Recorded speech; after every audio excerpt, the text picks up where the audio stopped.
Everyone, you all are welcome in the chemistry class 11th especially. Yesterday in the previous video we have discussed few of the functional groups with their prefixes and suffixes. Today we will move on with the new functional groups, their respective prefixes and suffixes.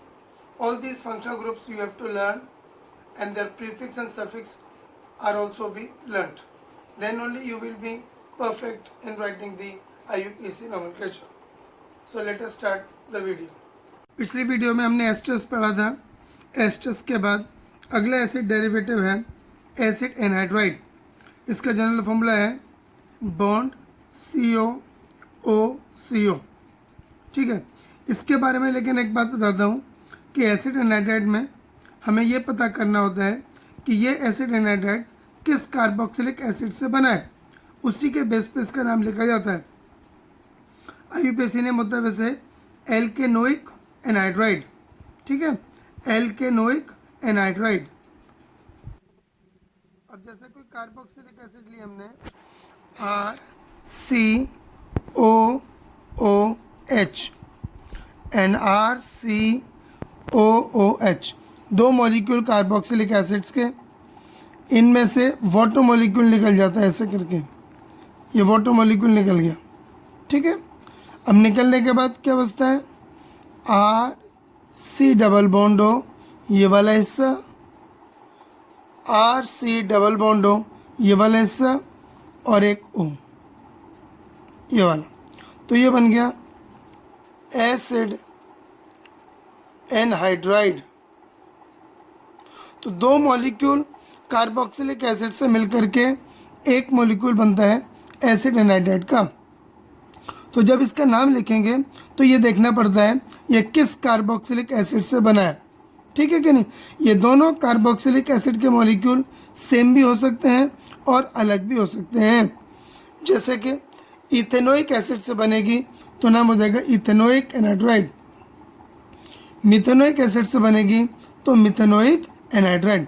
इस तरीके से इसका नाम लिखते हैं. Examples बताता हूं मैं. अब पहले एग्जाम्पल देख लो. HCOOCH यानी एक कार्बन एटम वाली एसिड से मिलकर बना है ये. तो एक कार्बन एटम की एसिड होती है मिथेनोइक. इसको हम ऐसे भी लिख सकते हैं HCOOCH. तो इसका नाम हो जाएगा मिथेनोइक एनहाइड्राइड. ये IUPAC नेम है. Common name formic anhydride. दूसरा एग्जांपल CH3COOCH3. तो ये दो कार्बन एटम वाली एसिड से मिलकर बना है. तो नाम हो गया ethanoic anhydride. Common name acetic anhydride. फिर मैंने कहा था कि दोनों तरफ अलग अलग नंबर ऑफ कार्बन एटम हो सकते हैं. HCOOCH3. तो एक तरफ है एक कार्बन एटम मिथेनोइक और एक तरफ है दो कार्बन एटम इथेनोइक. तो इनको अल्फ़ाबेटिकल ऑर्डर में अरेंज करते हुए IUPAC नेम बनेगा इथेनोइक मिथेनोइक एनहाइड्राइड. इथेनोइक नीचे वाले पोर्शन के लिए, मिथेनोइक ऊपर वाले पोर्शन के लिए, और एनहाइड्राइड. तो इस तरीके से ये हो गया एसिड एनहाइड्राइड. तो टोटल चारों मैंने एसिड डेरिवेटिव्स बता दिए. नेक्स्ट कंपाउंड है अमीन. अमीन का फंक्शनल ग्रुप होता है NH2. इसका प्रीफिक्स होता है अमीनो, AMINO, अमीनो, और सफिक्स होता है अमीन. ठीक है कि नहीं. अब ये एक ऐसा फंक्शनल ग्रुप है अमीन कि इसका IUPAC नेम हम प्रीफिक्स से भी लिख सकते हैं और सफिक्स से भी लिख सकते हैं. ठीक है. तो प्रीफिक्स के हिसाब से नाम है एल्केनामाइन और सफिक्स के हिसाब से नाम है सफिक्स के बेस पे नाम है एल्केनामाइन और प्रीफिक्स के नाम पे है अमीनो एल्केन. तो दो IUPAC नेम है एल्केनामाइन और अमीनो एल्केन. अमीन जो फंक्शनल ग्रुप होता है वो अमोनिया का डेरिवेटिव माना जाता है।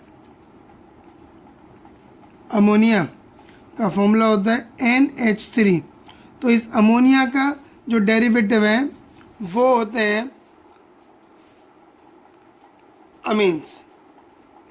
जैसे NH3 को मैं ऐसे लिख सकता हूँ, N और 3 तरफ H। अब ये 3 H हैं, इन तीनों H की जगह पर एल्काइल ग्रुप लग जाए, RNH2। एक H को रिप्लेस कर दें हम, RNHR, दूसरे को रिप्लेस कर दें हम, और जब तीनों H रिप्लेस हो जाएंगे तो बन जाएगा RNRR। तो इस तरीके से 3 टाइप के अमीन्स होते हैं। RNH2 होगा तो वो primary amine, 1 degree amine, primary amine. RNHR है तो इनको बोलते हैं सेकेंडरी अमीन, 2 डिग्री अमीन। और तीनों H हटा देते हैं, RNRR, तो इसको बोलते हैं हम टर्शरी अमीन, टर्शरी अमीन। ठीक है, 3 टाइप के होते हैं, जैसे कि प्राइमरी अमीन हो गया CH3NH2, सेकेंडरी अमीन हो गया CH3NHCH3 या CH3 का होल ट्वाइस NH,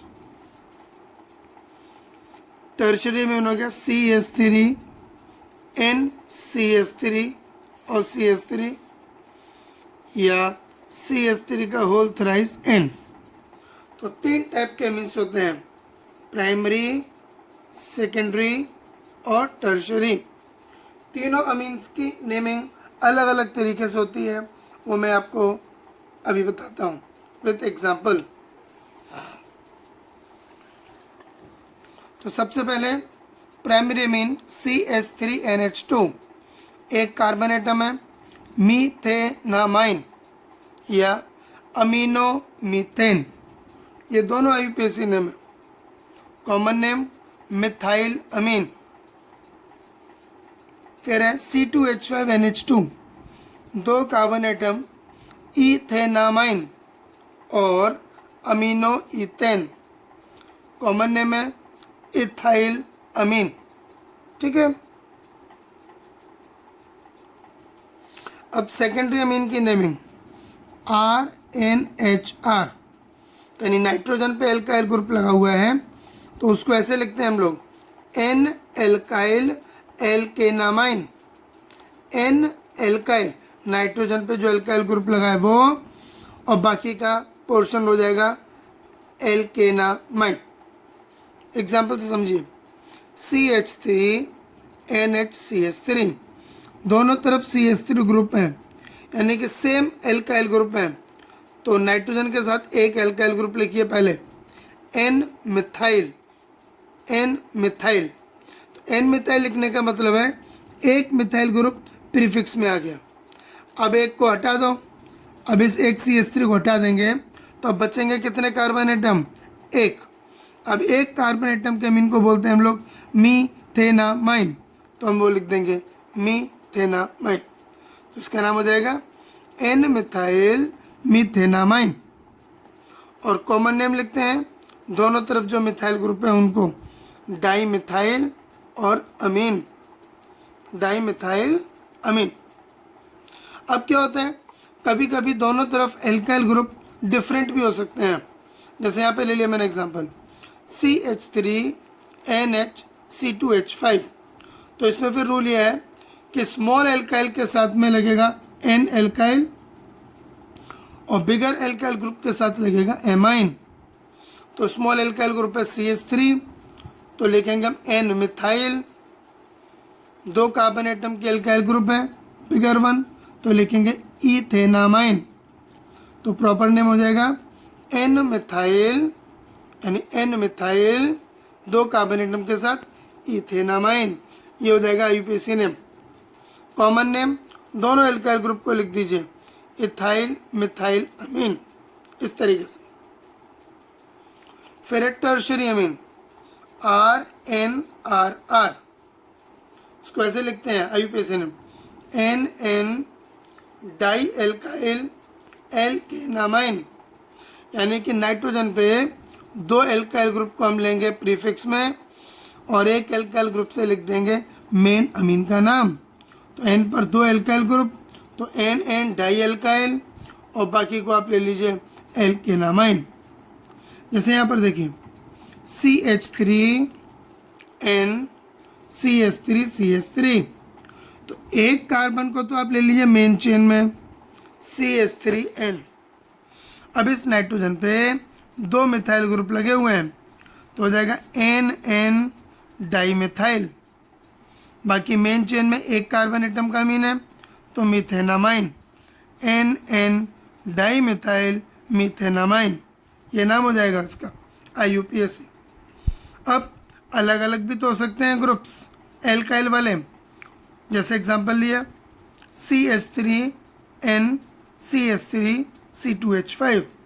फिर जैसे पहले में रूल बताया था वैसे ही बड़े वाले एल्काइल ग्रुप के साथ तो मेन कंपाउंड लेंगे हम इतने के साथ, बाकी एल्काइल ग्रुप को प्रीफिक्स में लिखेंगे। तो N पर 2 मिथाइल ग्रुप हो गए ये वाले, तो NN डाई मिथाइल और 2 कार्बन एटम के अमीन मेन कंपाउंड इथेनामाइन। कभी क्या हो सकता है, तीनों एल्काइल ग्रुप अलग अलग हो सकते हैं। N पर CH3 C2H5 और C3H7 तीन हो गए। वही रूल, ज़्यादा कार्बन एटम वाली एल्काइल ग्रुप को आप मेन कंपाउंड मान लें, बाकी को प्रीफिक्स लगाएं। तो इसका प्रीफिक्स होगा इथाइल, इसका प्रीफिक्स होगा मिथाइल। तो इथाइल मिथाइल में से अब जब हम लिखेंगे तो अल्फ़ाबेटिकल ऑर्डर को फॉलो करेंगे। तो पहले हम लिखेंगे N इथाइल, फिर लिखेंगे N मिथाइल, फिर 3 कार्बन एटम की अमीन है तो प्रोपेनामाइन, ठीक है ना, N ethyl N methyl propanamine. इस तरीके से हम कर सकते हैं कि तीनों टाइप के अमीन्स प्राइमरी सेकेंडरी और टर्शरी की IUPAC नोमेनक्लेचर, ठीक है। नेक्स्ट फंक्शनल ग्रुप है नाइट्राइल, NITRILES, नाइट्राइल। इनको हम साइनाइड्स भी बोलते हैं, CYANIDES, साइनाइड्स। फंक्शनल ग्रुप होता है bond CN, C triple bond N, ये इसका स्ट्रक्चर होता है। प्रीफिक्स होता है साइनो, सफिक्स होता है नाइट्राइल। IUPAC में एल्केन प्लस नाइट्राइल तो पूरा नाम आ जाता है एल्केन नाइट्राइल। अब इसमें से ई नहीं हटेगा, क्यों नहीं हटेगा, क्योंकि सफिक्स स्टार्ट होता है N से और N जो है कॉन्सोनेंट है, वोवल नहीं है। तो पूरा नाम होगा एल्केन नाइट्राइल। CH3CN, एक और एक दो कार्बन एटम है, इथेन नाइट्राइल। इसमें एक कार्बन एटम वाला साइनाइड नहीं होता है, वो हाइड्रोजन साइनाइड होता है, वो इनऑर्गेनिक कंपाउंड होता है। HCN जो है HCN, ये कॉमन नेम है methyl cyanide. CH3CH2CN, 3 carbon atom propane nitrile और कॉमन नेम इथाइल साइनाइड। इसका IUPAC नेम हम प्रीफिक्स से भी लिख सकते हैं, तो इसका नाम हो जाएगा साइनोइथेन। अब यहाँ पे समझने वाली बात है, जब हम साइनो लिखते हैं तो CN का C इंक्लूड हो जाता है उसके अंदर। साइनो लिखते ही CN का C इंक्लूड हो जाएगा, तो CN हट के कितने कार्बन रह गए, 2 इथेन, तो नाम हो जाएगा साइनोइथेन। ऊपर वाले का साइनोमीथेन, ऐसे होता है। नेक्स्ट फंक्शनल ग्रुप है आइसोनाइट्राइल। फंक्शनल ग्रुप NC, इसका स्ट्रक्चर होता है N डबल बॉन्ड C और कोऑर्डिनेट बॉन्ड। इसमें पॉइंट ऑफ अटैचमेंट N होता है और साइनाइड में पॉइंट ऑफ अटैचमेंट C होता है, ये ध्यान रखें। इसका प्रीफिक्स है आइसोसाइनो और सफिक्स इसके 2 होते हैं, एक होता है कार्बाइल अमीन और एक होता है आइसोनाइट्राइल। एक बार फिर, कार्बाइल अमीन ये सफिक्स है, या आइसोनाइट्राइल ये सफिक्स है, दो होते हैं इसके सफिक्स। IUPAC नेम इसका होता है एल्काइल कार्बाइल अमीन या एल्केन आइसोनाइट्राइल। एल्केन आइसोनाइट्राइल कुछ भी लिख सकते हैं। पहला मेंबर है CH3NC, तो हो गया मिथाइल कार्बाइल अमीन, ठीक है ना, मिथाइल कार्बाइल अमीन। कॉमन नेम होता है मिथाइल आइसोसाइनाइड। CH3CH2NC, दो कार्बन। अब NC का कार्बन चेन में इंक्लूड नहीं होगा क्योंकि बीच में नाइट्रोजन आ गया है, ये ध्यान रखना। 1 2 ही रहेंगे इसके अंदर, तो इथाइल कार्बाइल अमीन या इथाइल आइसोसाइनाइड। अगला फंक्शनल ग्रुप है नाइट्रो एल्केन। फंक्शनल ग्रुप होता है bond NO2, structure N double bond O coordinate bond O।